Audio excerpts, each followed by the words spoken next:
Quero convidar aos irmãos a abrirem as suas Bíblias no Salmo 125 e as coloquem em pé para nós fazermos a leitura.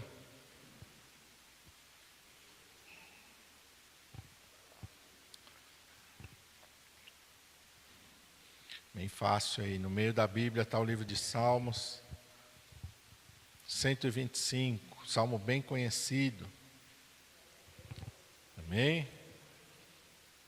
Está escrito assim: os que confiam no Senhor serão como o monte de Sião, que não se abala, mas permanece para sempre. Assim como estão os montes à roda de Jerusalém, assim o Senhor está em volta do seu povo, desde agora e para sempre. Porque o cetro da impiedade não permanecerá sobre a sorte dos justos, para que o justo não estenda as suas mãos para a iniquidade. Faze bem ao Senhor, aos bons e aos que são retos de coração. Quanto àqueles que se desviam para os seus caminhos tortuosos, levá-los-á o Senhor com os que praticam a maldade. Paz haverá sobre Israel. Amém. Vamos orar. Senhor Jesus, nós estamos diante da Tua palavra, meu Deus. Esta é uma palavra, Senhor, que tem poder. É uma palavra eterna, não é uma palavra que passa, não é uma palavra que fica antiquada, nem ultrapassada, nem desatualizada, mas é uma palavra eterna, Senhor. Eis-nos aqui, Senhor, diante da Tua presença, e eu te peço que o Teu Espírito Santo possa usar a minha vida, possa falar com toda a liberdade para a Tua igreja, aquilo que o Senhor tem preparado para nos entregar nesta manhã, Senhor. Tu tens total liberdade para agir no nosso meio, para se mover em cada vida, em cada coração, ó Pai. Eis-nos aqui, Senhor, como servos, Tu és Senhor. Eis-nos aqui como vasos nas mãos do oleiro. Tu és o oleiro, ó Pai. O trabalhar é Teu, o agir é Teu. E Tu possas ter toda a liberdade, Pai. Enquanto o Senhor usa a minha vida, eu te peço em nome de Jesus. Amém. Os irmãos podem se assentar. Estava aqui lendo pela manhã e o Senhor me levou a esse texto. E o Espírito Santo começou a ministrar ao meu coração. E aqui no versículo 1, ele fala assim: os que confiam no Senhor são como o monte de Sião, que não se abala, mas permanece para sempre. E o Senhor começou a falar no meu coração sobre nós estarmos firmados nele, sobre nós estarmos firmados no Senhor. E logo no capítulo 1 diz aqui: aqueles que confiam no Senhor, e essa confiança você pode traduzir por fé, aqueles que creem no Senhor. Porque crer também é confiar. Se você crê no Senhor, você confia nele. Quando os discípulos entraram dentro de um barco, e a palavra de Deus diz que o Senhor Jesus estava ali, e eles começaram a atravessar para o outro lado do mar da Galileia, e se levantou uma tempestade muito grande. A palavra de Deus diz que o vento era muito forte, as ondas cobriam o barco. Jesus estava dormindo na popa do barco sobre uma almofada. A palavra de Deus diz que os discípulos tiveram medo, porque eles não confiavam no Senhor. Tiveram medo, e eles gritaram: Senhor, não te importas que nós vamos perecer? Quer dizer, eles acreditavam que Jesus não iria morrer, mas que eles iriam morrer. Então isso significa falta de confiança. Se Jesus está no barco da tua vida, irmão, você pode confiar nele. A Bíblia diz: entrega o teu caminho ao Senhor, confia nele, e o mais tudo ele fará. Salmo 37. Entrega, quer dizer, olha, confia. Você não vai entregar alguma coisa para alguém que você não confia. A irmã Daniela tem o Pedro pequenininho. Ela não vai entregar o bebê para qualquer pessoa. Está no mercado, eu quero pegar ele. Ela vai ficar meio assim, né? Nenhuma mãe gosta de entregar meu bebê para uma pessoa que eu não conheço, que eu nunca vi na vida. Aqui dentro da igreja é diferente. Mas por quê? Porque tem que ter confiança. E a palavra de Deus diz aqui: nós temos que confiar no Senhor, os que confiam no Senhor. E a pergunta é: você confia no Senhor? Porque onde a confiança no Senhor está, a fé está, e ali não há medo. A Bíblia diz: o perfeito amor lança fora todo medo. Todo medo. Davi fala uma coisa: no dia em que eu temer, eu hei de confiar no Senhor. Quer dizer, em algum momento vai ter alguma situação que o medo vai vir, mas naquele momento que o medo vir, você já tem que colocar a sua confiança no Senhor. Não, peraí, Deus é comigo. O Senhor Jesus está no barco da minha vida. Esse barco não vai afundar. Era isso que o Senhor Jesus Cristo queria que os discípulos entendessem naquele dia. O Senhor Jesus Cristo sabia que a tempestade viria? Sabia. Sabia que as ondas iriam passar por cima do barco? Sabia. Por que ele repreende os discípulos? Ele diz: homens de pequena fé, por que duvidastes? Duvidaram dele, do cuidado dele. Duvidaram da proteção dele. Duvidaram que ele ali dentro daquele barco iria fazer uma diferença na vida deles. Eles criam que na vida de Jesus não ia ter impacto nenhum, mas eles não confiavam a ponto de entender que a vida deles estava coberta pela vida dele. A vida dele dentro daquele barco cobria a vida deles também. E é isso que nós precisamos entender, nós temos que confiar no Senhor. Se você está todo dia agoniado, se você está todo dia preocupado, meu Deus, e amanhã, e esse governo, e isso e aquilo, irmão, você não está confiando no Senhor. Confia no Senhor. O Senhor está acima do governo, o Senhor está acima da economia, o Senhor está acima da política. Confia no Senhor. Confia no Senhor. Você tem que entender que você tem que confiar no Senhor, porque aquele que confia no Senhor, ele é como o monte de Sião. E o Senhor falou: firme como uma montanha. Aquele que confia no Senhor, ele fica firme como uma montanha. O vento pode vir, pode até assobiar pelos montes, mas não tira o monte do lugar. Não tira o monte do lugar. Porque aquele monte está firmado, aleluia, ali, pensa no monte de rocha, de pedra, nem a chuva vai tirar ele do lugar. De barro a gente sabe que uma chuva muito intensa pode começar ali seus pedaços ali, as suas camadas a irem deslizando, mas aquele monte de pedra ele está firme, ele não vai, a chuva não vai ter poder sobre ele, o vento não vai ter poder sobre ele. Muitas vezes a terra teme, o terremoto teme, mas ele não, a montanha está ali. Firme como uma montanha. Aquele que confia no Senhor é firme como uma montanha. Por quê? Qual é a razão dessa firmeza? E eu quero ir com os irmãos para o Salmo 46. O Senhor foi me lembrando essas passagens e eu fui anotando, eu fui lendo, eu fui meditando. Olha o que diz no Salmo 46. Essa força não vem de nós, essa segurança não vem de nós, essa estrutura não vem da nossa carne, ela vem do Senhor. E no Salmo 46 ela é curta, eu quero lê-lo todinho com os irmãos, para os irmãos entenderem. Por que aquele que confia no Senhor, ele está firme como uma montanha. Ele diz aqui, esse é o Salmo entre os filhos de Corá: Deus é o nosso refúgio e fortaleza. Deus é o teu refúgio e fortaleza, entendeu? Refúgio. Os irmãos que moraram no Japão aí sabem o que é um refúgio, não sabe? Um refúgio, uma fortaleza. Essa semana eu vi lá se eu não me engano foi um país aí que deu uma chuva tão forte que ela foi semelhante a um tsunami. Vocês viram isso aí? É lá onde era o Gaddafi, lá naquele país lá, não lembro o nome do país lá. Acabou com uma cidade todinha. Lá. Foi tão forte a enxurrada que a enxurrada tirou o edifício de alvenaria. Arrastou. Não era de madeira não, era de alvenaria, arrastou. Né? Até onde eu vi ali tinha mais de 12 mil mortos e mais de 10 mil desaparecidos. Veio com ímpeto de um momento, uma chuva torrencial, acabou.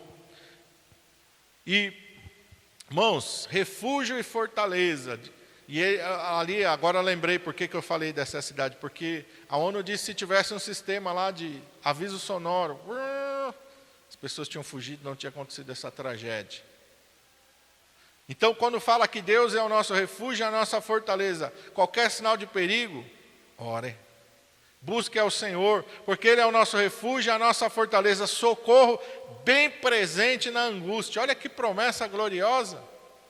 Socorro bem presente na angústia, pelo que não temeremos. Eu não vou temer porque eu sou forte, eu não vou temer porque o Senhor é o meu refúgio, a minha fortaleza, é o meu socorro bem presente na angústia. Olha o que ele diz aí: ainda que a terra se mude, ainda que os montes se transportem para o meio dos mares, ainda que as águas rujam e se perturbem, ainda que os montes se abalem pela sua braveza. Aqui o salmista está descrevendo um cenário que a gente pode entender em alguns momentos como tsunami, como um terremoto. Ainda que aconteça tudo isso, eu não vou temer, porque há um rio cujas correntes alegram a cidade de Deus, o santuário das moradas do Altíssimo. Parece que ele desviou o foco. E o que ele está mostrando para nós é que essas tribulações da terra não atingem os céus. Aleluia! Você precisa entender isso. As crises que existem na terra, as catástrofes que atingem a terra, as tribulações desta terra, não atingem, não impactam no reino de Deus. É isso que você tem que entender. É por isso que ele vai falar: há um rio cujas correntes alegram a cidade de Deus. Ele está mostrando que no reino celestial nada se abala. Nada se abala, nada acontece lá que perturba a ordem daquele lugar. Aleluia! O santuário das moradas do Altíssimo, Deus está no meio dela, e porque Deus está no meio dela, ela não se abalará. Aleluia! Onde Deus está, irmão, Ele traz segurança, Ele traz firmeza. Aleluia! Deus ajudará desde o romper da manhã. As nações se embraveceram, os reinos se moveram. Ele, Deus, levantou a sua voz e a terra se derreteu. Aleluia! Ele manda, Ele libera a palavra, meu irmão. Aqui a palavra dEle é estabelecida sobre a terra. Aleluia! O Senhor dos exércitos está com quem? Conosco. Está com você. Pode traduzir aí: o Senhor dos exércitos está comigo. Aleluia! O Senhor dos exércitos está conosco. O Deus de Jacó é o nosso refúgio. O Deus de Jacó é o meu refúgio. Aleluia! Vinde e contemplai as obras do Senhor, que desolações tem feito na terra. Ele faz cessar as guerras até o fim da terra, quebra o arco, corta a lança, queima os carros no fogo. Aquietai-vos e sabei que eu sou Deus. Serei exaltado sobre as nações, serei exaltado sobre a terra. O Senhor dos exércitos está conosco, o Deus de Jacó é o nosso refúgio. Aleluia, glória a Deus. E o Senhor falou bem aqui, né, nesse versículo 10, aquietai-vos, aquietai-vos, e sabei que eu sou Deus. Quantas vezes a gente está murmurando, quantas vezes a gente está falando palavras, muitas vezes que são palavras que traduzem incredulidade, que trazem desesperança.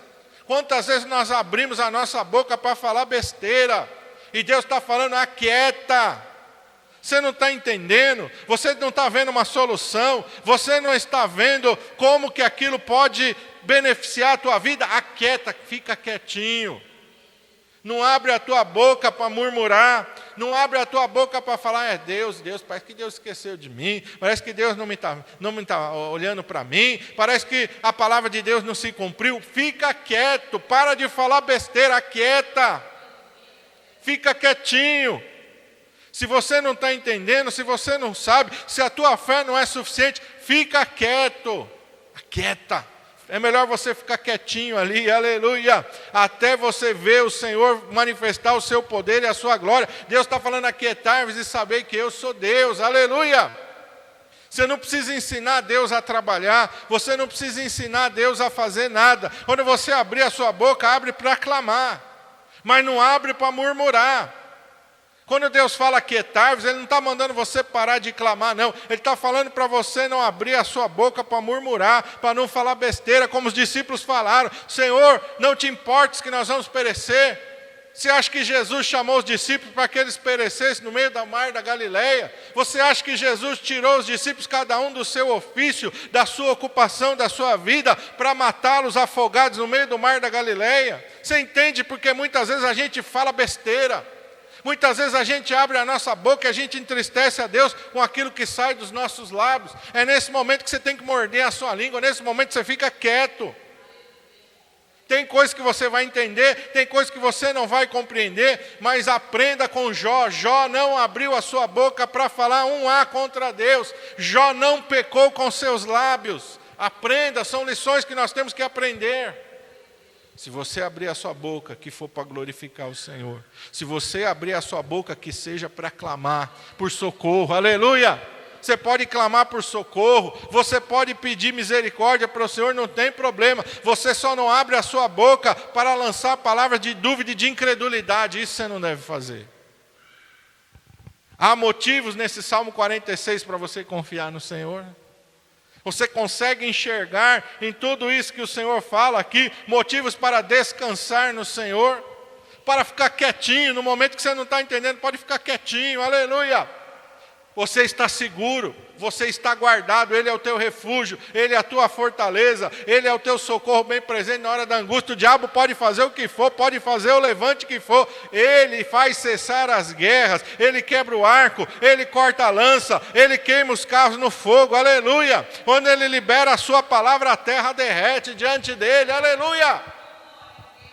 Não há motivo de você, aleluia, ficar perturbado por nada.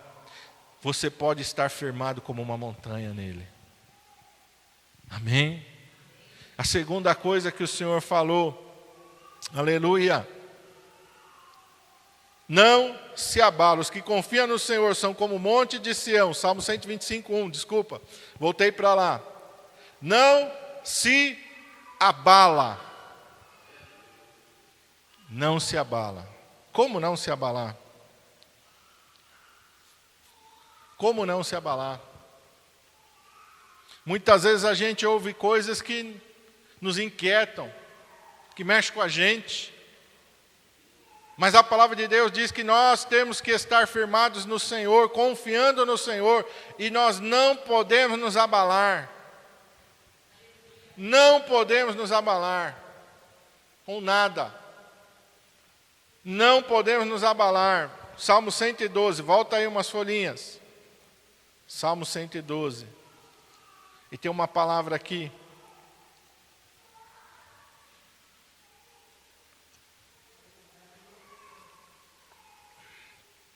Olha o que diz no verso 7.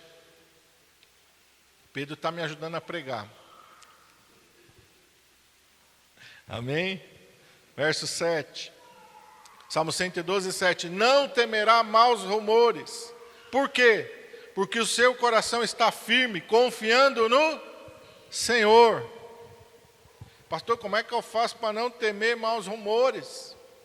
Como é que eu faço para não me abalar com aquilo que eu ouço, com aquilo que eu vejo? Como é que eu faço? Verso 1 aí do Salmo 112. Louvai ao Senhor, bem-aventurado o homem que teme ao Senhor e que nos seus mandamentos tem o quê?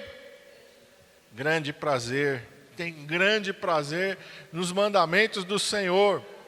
Quando você se aprofunda na palavra de Deus, quando a palavra de Deus está ali, meu irmão, fazendo parte da tua vida, você conhece, você se aprofunda, você medita na palavra de Deus, nada do que você ouvir vai te abalar.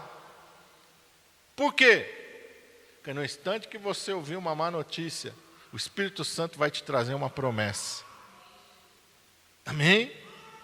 No momento que você vê uma notícia ruim, o Espírito Santo vai te trazer uma promessa. Vai te fazer lembrar de uma palavra de segurança. Aleluia! Vai te dar, irmão, um alicerce para a tua vida. Por isso que Davi fala, no dia em que eu temer, eu hei de confiar no Senhor. Por quê? Porque ele era melhor do que nós? Não. Porque ele sabia que o seu socorro estava na palavra do Senhor. E o seu refúgio estava na palavra do Senhor. Meu irmão, você tem que ter grande prazer na palavra de Deus, porque se você não tiver prazer na palavra de Deus, você não vai se dedicar a ler, você não vai se dedicar a compreender, você não vai se dedicar a meditar na palavra. A palavra de Deus, ela não vai estar profundamente alicerçada na tua vida. E aí você não vai ter promessa nenhuma, aí qualquer coisa te abala. Você balança. Quando a gente balança é por quê? Ou o chão está mexendo, não estamos com segurança, ou nós perdemos o equilíbrio, faltou o quê? Segurança. Mas quando eu tenho ali a palavra do Senhor, e a palavra do Senhor ela é um alicerce sólido, é uma rocha inabalável. Quando vem a tempestade, opa, estou firmado na rocha, aleluia. Estou firmado na rocha, olha, eu sei que a tribulação está vindo, mas eu também conheço as promessas do meu Deus. Eu sei que a tribulação está chegando, mas eu também sei, aleluia, quem é aquele que me guarda. A tribulação está chegando, mas eu sei onde eu encontro refúgio, eu sei onde eu encontro refrigério, eu sei onde eu encontro paz, eu sei onde existe socorro para a minha vida. Na palavra de Deus tem socorro para a minha vida, então nada vai me abalar, porque estou firmado na palavra de Deus. Vem a luta, mas o Espírito Santo traz a promessa. Vem a tribulação, mas o Espírito Santo traz a segurança na palavra de Deus. Amém? Não se abala. Vamos voltar lá para o 125. Terceira lição, terceira característica, você pode interpretar dessa maneira também, aquele que confia no Senhor, mas permanece para sempre. Permanece para sempre. O que isso quer dizer? Quer dizer que aquele que confia no Senhor, exatamente isso, ele permanece para sempre. Como isso, pastor? Eu vou te ensinar. Você conhece Abraão? Você pode não conhecer ele pessoalmente, mas você conhece Abraão, não conhece? Você conhece Isaac? Você conhece Jacó, Israel? Você conhece José do Egito? Você conhece Moisés? Há quantos anos esses homens passaram por esta terra? Quantos anos que eles andaram por aqui? Eles tiveram a sua experiência com Deus aqui nessa terra. Tem ideia? Há mais de 4.000 anos. É pouquinho ou é muito? Há mais de 4.000 anos esses homens andaram por aqui. Se a gente recuar até Noé, então, vai dar lá quase 5.000 anos. É pouco ou é muito tempo? Como é que a vida deles ainda impacta a nossa vida? Como é que a gente consegue abrir a palavra do Senhor e falar deles como se eles tivessem vivido há 30, 40, 100 anos atrás? Como é que a história deles está tão viva em nós? Eu estou trazendo um aspecto do que é permanecer para sempre. Como é que a história deles parece que faz parte da nossa história? Porque é exatamente isso, aquele que faz a vontade do Senhor, aquele que confia no Senhor, permanece para sempre. Permanece para sempre. Eles estão hoje na presença do Senhor. Não estão sepultados. O corpo deles está sepultado, mas eles estão vivos na presença do Senhor. Eles estão nesse momento lá desfrutando daquilo que Deus tem preparado para mim e para você. E quando a trombeta soar, nós estamos esperando o arrebatamento, vai acontecer algo glorioso. Quando as trombetas soaram, o apóstolo Paulo nos diz, aqueles que morreram em Cristo, vai acontecer o que com eles? Ressuscitarão primeiro. Eu não sei onde Abraão está enterrado, mas quando a trombeta soar, aquele túmulo vai se abrir. Eu não sei onde Isaac está enterrado, onde Israel está enterrado. Eu não sei. A Bíblia diz que Deus escondeu lá o corpo de Moisés, nem o diabo não achou. Mas eu sei que quando a trombeta soar, essa sepultura vai ser revelada. E Moisés vai levantar daquela sepultura, aleluia, com um corpo glorificado, aleluia. E a palavra de Deus diz, aqueles que estiverem vivos, então juntos nós vamos subir para encontrar o Senhor nos ares. Aquele que faz a vontade do Senhor permanece para sempre, aleluia. Olha o que está escrito em 1 João, vamos lá para 1 João, pertinho de Apocalipse. 1 João, capítulo 2.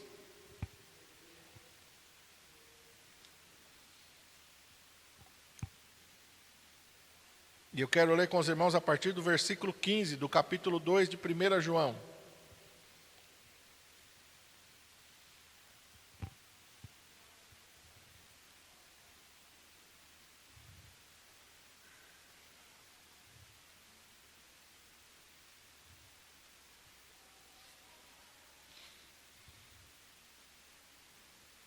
Está escrito assim: não ameis o mundo, nem o que no mundo há. Se alguém ama o mundo, o amor do Pai não está nele. Porque tudo que há no mundo, a concupiscência da carne, a concupiscência dos olhos e a soberba da vida é do Pai. Não é do Pai, mas do mundo. A soberba da vida não é do Pai, mas do mundo. O que diz no 17? O mundo passa e a sua concupiscência, mas aquele que faz a vontade de Deus permanece para sempre. O mundo passa, a sua concupiscência passa, mas aquele que faz a vontade de Deus permanece para sempre. Pastor, o que o senhor está dizendo? Eu vou deixar bem claro para você. Se você comprar um carro hoje, daqui a 5 anos, ele vai estar novo ou vai estar velho? Você vai conseguir vender ele pelo mesmo preço que você pagou ou não? Durante esse período você vai ter que fazer manutenção nele, porque ele vai se desgastar. Uma roupa que você comprar hoje vai desgastar. Um relógio que você comprar hoje vai desgastar. Uma casa, um imóvel que você comprar, ele vai se desgastando. Você tem que fazer manutenção nele. Tudo que existe nesse mundo passa.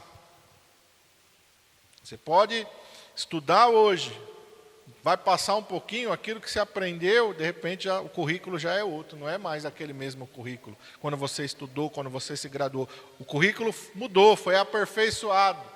Existem coisas que mudaram. Nada deste mundo, é isso que a palavra de Deus está dizendo. O mundo passa e a sua concupiscência. O que é que não passa? O que não passa está aqui, ó. Jesus disse: os céus e a terra hão de passar, mas as minhas palavras não hão de passar. Tudo nesse mundo passa, mas a palavra de Deus não passa. E aqui ele está falando: aquele que faz a vontade de Deus permanece para sempre. Quando nós entendemos que a palavra de Deus é eterna, e quanto mais nós aplicarmos da palavra de Deus na nossa vida, mais nós vamos ser, vamos dizer assim, impregnados com a eternidade. Mais você vai ser impregnado com a eternidade. Quanto mais da palavra de Deus você aprender, quanto mais dos princípios de Deus você aplicar na sua vida, mais você vai ser impregnado pela eternidade. O mundo vai passar, as coisas vão passar, as músicas passam, os artistas passam, tudo nesse mundo passa e acaba, mas a palavra do Senhor, ela não muda, ela permanece para sempre, e aquele que vive essa palavra, aquele que pratica essa palavra, ele também permanece para sempre. Essa palavra te conserva para a eternidade. Essa palavra vai te conservar para a eternidade. Essa palavra vai te levar para a eternidade. Essa palavra vai te introduzir na eternidade. É isso que significa permanecer para sempre. Quem era o faraó nos dias de Moisés? Tem uma briga arqueológica danada, mas ninguém tem certeza de quem era. Mas Moisés, nós temos certeza de quem é. E que ele viveu, aleluia, e que Deus usou, e que Deus manifestou o seu poder e a sua glória na sua vida. Por quê? Porque Moisés se envolveu com a eternidade, aleluia. Muitas pessoas lá não sabem até onde é que está a arca, né, que Noé usou. Alguns falam que está num lugar, outros falam que está no outro, alguns falam que foi achado, outros falam que não. Mas todos nós sabemos quem foi Noé, aleluia. E o que Deus fez através da vida de Noé. É isso que você precisa entender. Aquilo que está escrito aqui no Salmo 125, no versículo 1. Permanece para sempre. Aquele que confia no Senhor, permanece para sempre. Permanece para sempre, irmão. Tudo aquilo que... Olha, existem coisas que a Bíblia não detalha, mas aquilo que a palavra de Deus registra está gravado para a eternidade. Quem era o menino dos 5 pães e 2 peixes? A gente não sabe. Mas a gente sabe que teve um menino ali. E o que ele fez ficou registrado na história por toda a eternidade. Quando aquela mulher pecadora, ela vem, ela derrama aquele perfume sobre o Senhor Jesus Cristo, ela está ungindo o Senhor Jesus Cristo. A palavra de Deus diz que até mesmo os discípulos começaram a murmurar contra aquela mulher. Por que esse desperdício? Esse perfume poderia ter sido vendido, Judas é que fala isso, né? O dinheiro poderia ter sido distribuído aos pobres. E a palavra de Deus diz que ele não tinha preocupação nenhuma com os pobres, ele era ladrão. Então ele queria que aquele dinheiro viesse para a bolsa, porque ele que ficava ali cuidando da bolsa, e ele roubava o que ali era lançado. Mas Jesus fala alguma coisa: deixai-a. Deixai-a. Ela fez isso preparando o meu corpo para a sepultura. Portanto vos digo que aonde quer que esse evangelho for pregado, também o que ela fez será mencionado para a memória sua. A gente não sabe o nome dela, mas a gente sabe o que ela fez. Porque Jesus disse: onde esse evangelho for pregado, o que ela fez vai ser contado para a memória sua. Aquele que confia no Senhor permanece para sempre. Aleluia! 3 lições que nós tiramos do Salmo 125, do versículo 1. Deus quer que você seja firme como uma montanha. Deus quer que nada te abale. Deus quer que você permaneça para sempre. Mas para que tudo isso aconteça na tua vida, você tem que confiar no Senhor. Confia no Senhor. Deposita nele toda a sua esperança, toda a sua fé. Tudo nesse mundo aqui, acaba. Tudo nesse mundo passa, as coisas perdem o seu valor. Jesus disse: ajuntais tesouro no céu, onde o ladrão não rouba, onde as traças não corroem, onde não perde o seu valor. E é isso que é ajuntar tesouro no céu. É quando você olha para a palavra de Deus e você começa a praticar a palavra de Deus. Ajuntar tesouro no céu é quando você começa a viver a palavra de Deus. Ajuntar tesouro no céu é quando a eternidade começa a fazer parte da tua vida desde agora, aplicando e vivendo os princípios da palavra de Deus. É isso que Deus quer fazer em nós e através de nós. O Senhor quer nos dar uma firmeza, aleluia. O Senhor quer nos dar segurança. O Senhor quer que a nossa vida seja diferente, porque o mundo não vai experimentar nada disso. O mundo não consegue experimentar o que é ser firme como uma rocha, uma montanha. O mundo é abalado por qualquer má notícia. O mundo passa e a sua concupiscência passa.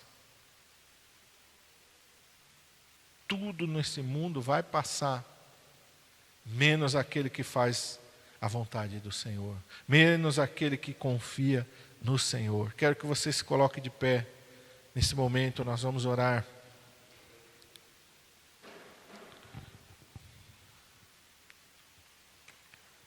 Pai, em nome de Jesus, essa é a tua palavra, Senhor. Os que confiam no Senhor, nos ensina a confiar no Senhor. Muitas vezes nós achamos que confiamos, mas não confiamos. Porque nós não temos firmeza nenhuma. Tudo mexe com a gente. Tudo nos abala. Tudo nos faz temer. Nosso coração é ansioso, agitado. A gente sempre fica com medo do amanhã. A gente sempre fica com medo do futuro. Isso não é confiar. Isso não é ter fé. O Senhor disse: o meu justo viverá da fé. A fé tem que ser o que nos move, Senhor. Muitas vezes as más notícias nos abalam, nos entristecem, tiram o nosso ânimo. Muitos até deixam de orar, deixam de ler a Bíblia, deixam de ir na igreja por causa de uma má notícia. Não estão firmados no Senhor, ó Pai. Nos ensina, Senhor, a estarmos firmados no Senhor. E a única maneira que nós poderemos estar firmados no Senhor é estar firmados na Tua Palavra.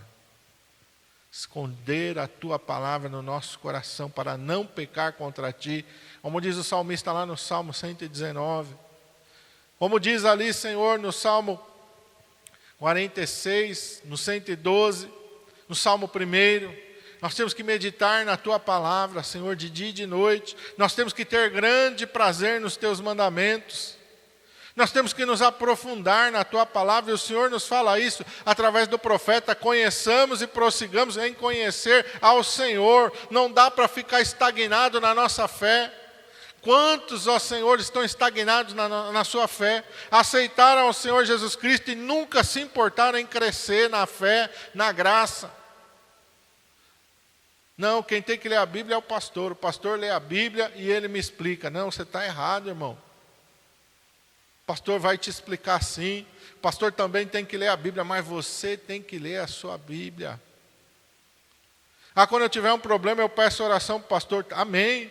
Mas ore também você, não adianta você ficar sem orar e pedir oração para o pastor. Não são assim que as coisas espirituais funcionam. Hoje as pessoas estão querendo transferir a responsabilidade. Não, ora por mim, ora por mim, ora por mim, ora por mim. Você está orando? Não, por isso que eu estou te pedindo oração. Não, está errado. Não vai acontecer nada na tua vida. Você tem que orar, eu vou somar junto com você. Não dá para mim somar com zero. O zero não acrescenta, lembra das aulas de matemática, o zero não acrescenta nada. Você só pode somar com aquilo que tem. Mesmo que for pouquinho, mas ore. Peça oração sim, não é pecado pedir oração, não pode pedir oração, mas ore você mesmo. Busque você mesmo. Leia a Bíblia você mesmo. Tem coisas que você não vai entender, amém, o pastor está à disposição. Muitas vezes Deus vai falar através de uma pregação, vai te trazer uma revelação a mais. Não tem problema, todo dia nós vamos aprendendo, é assim mesmo. Todo dia eu aprendo. Todo dia eu quero crescer na fé e na graça, é assim mesmo. A palavra de Deus ela não vai esgotar jamais. Ela é tão rica, ela é tão profunda, e nós não vamos esgotar ela nunca. Mas se eu não me aplicar à palavra, a minha vida é uma vida construída sobre areia. Jesus fala isso, aquele que só ouve, não pratica e não vive nada, está edificando sobre areia. É uma casa que não tem estrutura, é uma casa que não tem fundamentos. Quando vem a luta, quando vem a prova, quando vem a tempestade, aquela casa cai, porque nada estrutura ela. Mas se eu começar a me aplicar na palavra de Deus, ler e viver, Jesus disse que eu estou fincando os meus alicerces numa rocha inabalável, aleluia. Estou me estruturando nele mesmo, ele é a rocha, ele é a pedra de grande valor, ele é a pedra angular, aleluia, a pedra que dá estrutura na nossa vida. Mas ele vai fazer isso através da sua palavra. Nós precisamos crescer na fé, na graça, no conhecimento. Jesus nos dá esse exemplo quando ele fala, aleluia, do dono da vinha, e vem, e ele para diante de uma árvore, e fala, 3 anos eu venho buscar fruto nessa árvore, e não acho nada, corta e joga ela fora, por que ela está ocupando a terra inutilmente? E o vinhateiro diz, não Senhor, deixa que esse ano eu escave as suas raízes, adube bem, e a gente espera mais um ano, se no próximo ano ela não der fruto, então cortaremos e lançaremos fora. Deus está nos dando exemplo que a nossa vida tem que ser uma vida frutífera. A nossa vida tem que ser uma vida frutífera. Jesus fala da parábola dos talentos. Aquele servo que pegou seu talento e enterrou, não fez nada. Jesus chamou mau e negligente servo, não deixou entrar no seu reino. A gente precisa entender isso. Se você aceitou o Senhor Jesus Cristo, e desde o dia que você aceitou o Senhor Jesus Cristo para cá, você nunca se preocupou em crescer, meu irmão, cuidado, você está em perigo. Você tem que ter uma preocupação, uma sede, uma fome no teu coração por crescer. Crescer na fé, crescer no conhecimento, se envolver com o reino eterno. Quantas pessoas não querem se envolver com as coisas de Deus? Não vou me envolver não. Vou viver a minha vida. A sua vida tem uma duração muito pequena. Mas se você se envolver com aquilo que é eterno, aleluia, você vai entrar para a eternidade, aleluia. Moisés teve um dia que ele teve que escolher, ou eu fico no palácio, ou eu vou me misturar com os filhos de Israel. Se eu ficar no palácio, vai ter dinheiro, vai ter riqueza, vai ter fama, vai ter comodidade. Se eu for me envolver com os meus filhos, corro o risco de perder tudo isso, e perdeu mesmo. Mas a palavra de Deus nos diz em Hebreus capítulo 11, que ele teve por maiores riquezas o vitupério de Cristo do que os tesouros do Egito. Sabe o que isso quer dizer? Que se ele continuasse naquele palácio, ignorando o chamado de Deus na vida dele, nem salvo ele seria.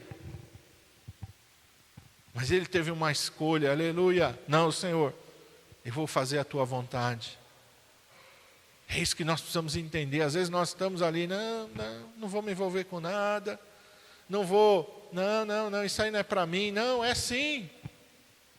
É sim, todo crente tem que se envolver nas coisas de Deus. Tem que pregar, tem que falar de Jesus, tem que interceder pelas necessidades. Quantas pessoas hoje não querem fazer nada, não querem nem orar pelos outros. Vê os pedidos de oração, mas não tem coragem de orar pela necessidade dos outros. Quantas pessoas estão falando, não, sou eu que estou precisando. Lembra de Jó, enquanto ele orava pelos seus amigos, Deus virou o cativeiro dele. Quantos crentes estão perdendo a sua bênção, porque não ora por ninguém. Só pensa em si. Não, ele está precisando, mas eu também, eu vou orar por mim. Está perdendo a bênção. A Bíblia diz que é dando que se recebe, aleluia. Começa a orar pelos outros, começa a interceder pelos outros, pelas necessidades dos outros, e Deus vai começar a agir e suprir as suas.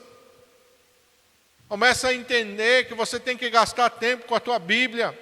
Começa a entender que você tem que se envolver com as coisas eternas. Começa a entender que esse mundo passa e a sua concupiscência passa.